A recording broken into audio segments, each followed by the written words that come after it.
No, we were not dead the whole time. This is the Lost finale explained. There are the writers. 3 questions. Did the characters die in the plane crash? And was the island purgatory? Finally, why were so many people confused at the end? 1. They did not die in the original plane crash. Whatever happened, happened.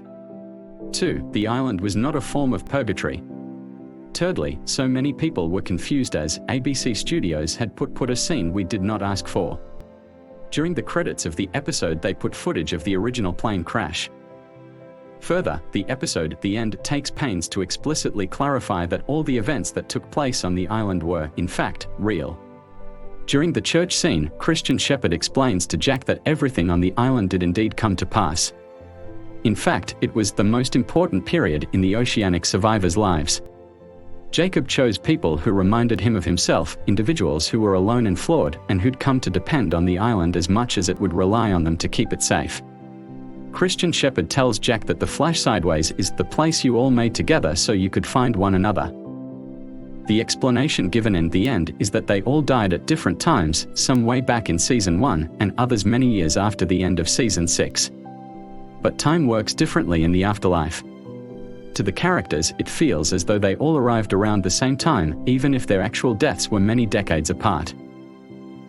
When Christian opens the doors at the end of the episode and light floods the church, it's safe to assume that signifies moving on. Eventually, these characters are drawn together and begin to recall their time on the island, which leads to the final scene's revelation: they are actually dead in the Flash Sideways, which is essentially a netherworld the survivors created in order to congregate so they can move on together to whatever comes next. So, to clear up the confusion, in the Flash Sideways scenes, these characters are dead.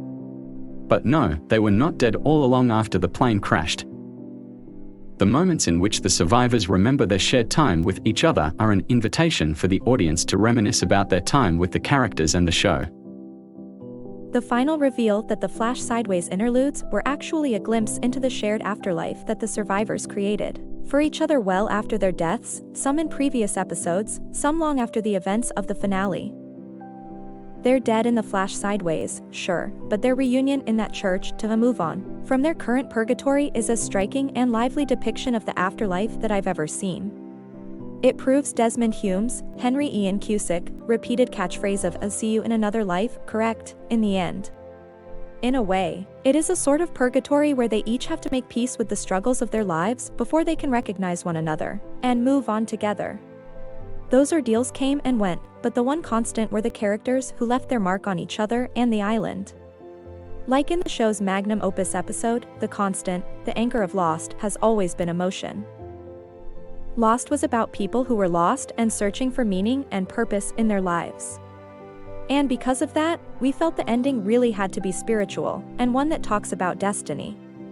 And we decided it needed to mean something to us and our belief system and the characters, and how all of us are here to lift each other up in our lives. And so the writers said, obviously, there are all these mysteries. But what if we answered a mystery that was never asked? What's the meaning of life and what happens when you die? This was the place you made together to find each other. It was all real, it all happened.